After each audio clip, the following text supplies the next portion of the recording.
Little Ganesha, बाल गणेश की अद्भुत कथा। हिमालय की गोद में बसा एक दिव्य कैलाश पर्वत। चारों ओर बर्फ से ढकी चोटियां, मंद मंद बहती ठंडी हवा और वातावरण में गूंजता ओम का नाद। यहीं माता पार्वती और भगवान शिव निवास करते थे। ये स्थान जितना शांत था, उतना ही रहस्यमय और दिव्य भी। एक दिन माता पार्वती अकेली थीं। भगवान शिव तपस्या में लीन थे। पार्वती जी ने सोचा, काश मेरा भी कोई नन्हा बालक होता जो मुझे माँ कहकर पुकारता, मेरे साथ खेलता और मेरी रक्षा करता। ये सोचते सोचते उनके मन में मातृत्व की तीव्र इच्छा जाग उठी। तो बच्चों, कैसे हुआ गणेश का जन्म? आइए जानते हैं। माता पार्वती ने स्नान के समय अपने शरीर पर लगे उबटन से एक सुंदर बालक की आकृति बनाई। उन्होंने उसमें अपनी प्राणवायु दी और कहा, वत्स, तुम जीवित हो जाओ।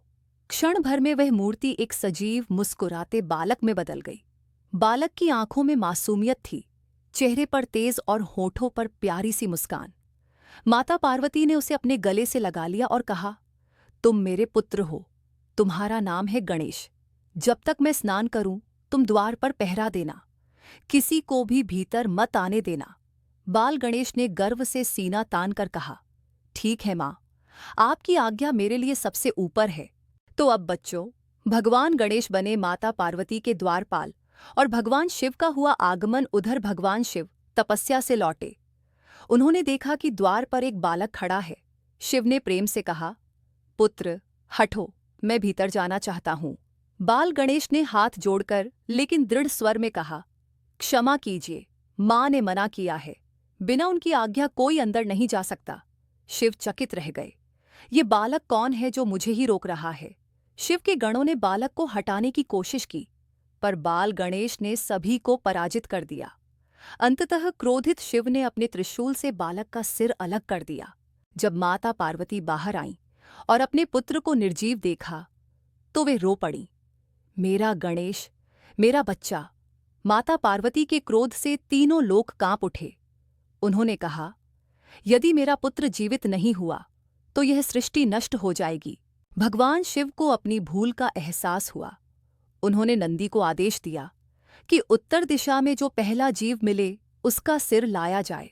सभी गण नंदी के साथ हाथी का सिर लेकर आए। भगवान शिव ने उसे बालक के धड़ से जोड़ दिया और बालक को नया जन्म दिया। अब तो बच्चों, चमत्कार हो गया। बाल गणेश फिर जीवित हो उठे। अब हाथी के मुख के साथ भगवान शिव ने घोषणा की, आज से गणेश बुद्धि, विवेक और शुभता के देवता होंगे। किसी भी शुभ कार्य से पहले सबसे पहले इनकी पूजा होगी। देवताओं ने पुष्प वर्षा की। माता पार्वती ने अपने पुत्र को गले लगा लिया। तो बच्चों, लिटिल गणेशा हमें सिखाते हैं, बुद्धि बल से बड़ी होती है। माता पिता सबसे महान हैं। आज्ञा और विनम्रता जीवन की कुंजी है।